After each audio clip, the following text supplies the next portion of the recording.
নিয়মিতভাৱে ৰেল চলাচলৰ বাবে আজি অসমৰ ভাৰত বাংলাদেশ সীমান্তত মহিষাসনত স্থানীয় ৰাজ্যসকলে এখন আন্দোলন গঢ়ি তুলিছে।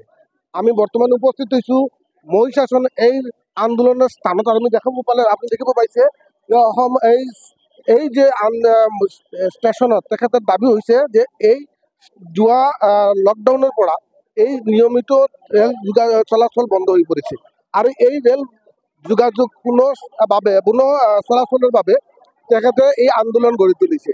আৰু আমি দেখিব পাইছে যে বিভিন্ন স্থানীয় ৰাইজসকলে ৰেলৰ ওপৰত আহি তেখেতক আবদ্ধ কৰি ৰাখিব চেষ্টা চলাইছে, কিন্তু আৰক্ষী ফালৰ পৰা কোনোমতে এই আন্দোলন যিটো ৰেল ষ্টেচনত কোনো অৱস্থাতে কোনো আন্দোলন সফল হ'ব দিয়া নাই। আৰু এই মুহূৰ্ততে আপুনি দেখিব পাইছে ইয়াতে স্থানীয় ৰাইজক এক প্ৰকাৰ আবদ্ধ কৰি ৰাখিছে।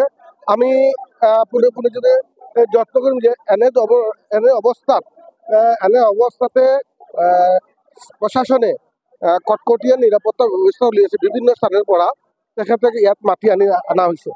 আপুনি দেখিবলৈ পাইছে এই আন্দোলনত সফলভাৱে কৰিবলৈ ইয়াতে উপস্থিত আছে আমাৰ এগৰাকী আছে, তেখেতক মই যত্ন কৰিম যে আচলতে কি উদ্দেশ্য আছিল তেখেতে আজি এই আন্দোলনটো কৰি। চাওক, ৰাইজৰ উদ্দেশ্যটো এইটোৱেই আছিল যে আমাৰ যে শিলচৰ মহিষাসনৰ যিটো যাত্ৰীবাহী ট্ৰেইন এইখন বহুত দিনৰ পৰা বন্ধ আছে। কোভিডলৈকে এইটো যে বন্ধ হৈছে এইটো বহুত দিনৰ পৰা বন্ধ আছে।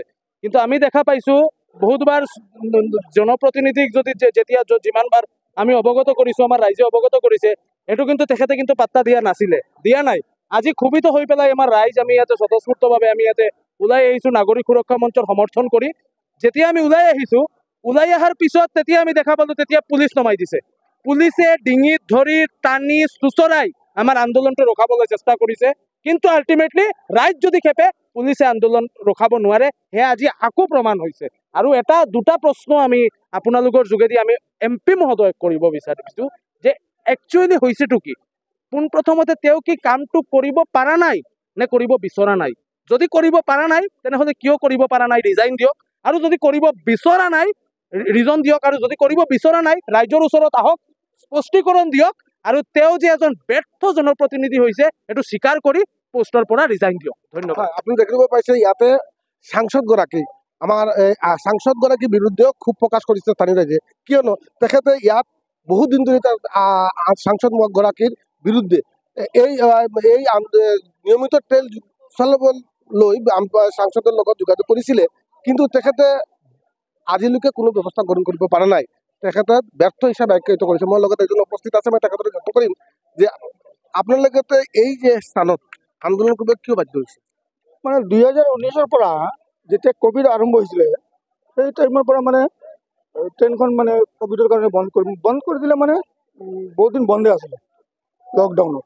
তাৰপিছত মানে যেতিয়া অলপ লকডাউন মানে কৰোণা অলপ ভাল হ'ল, তাৰপিছত মানে সপ্তাহে 4 দিন, 2 দিন বিয়ালি আৰু 2 দিন আবেলিত দিলে। তো আমাৰ ইয়াৰ মানে বেছিভাগ মানুহে শ্ৰমজীৱী মানুহ। ইয়াৰ পৰা আপুনি কৰিমগঞ্জলৈ মানে য'তে যা 50 টকা এজন মানুহে ভাড়া লাগে।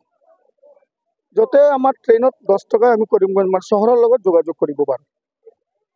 কিন্তু এটা লবি আছে জানো, মই নাজানো, কিন্তু মানে ভাবিছোঁ এনেকুৱাই হ'ব পাৰে যে কোনো এটা লবি এতিয়া ইয়াত কাম কৰিছে যে ট্ৰেইনখন বন্ধ ৰাখিলে ভাল হয় তাৰ ব্যৱস্থাটো।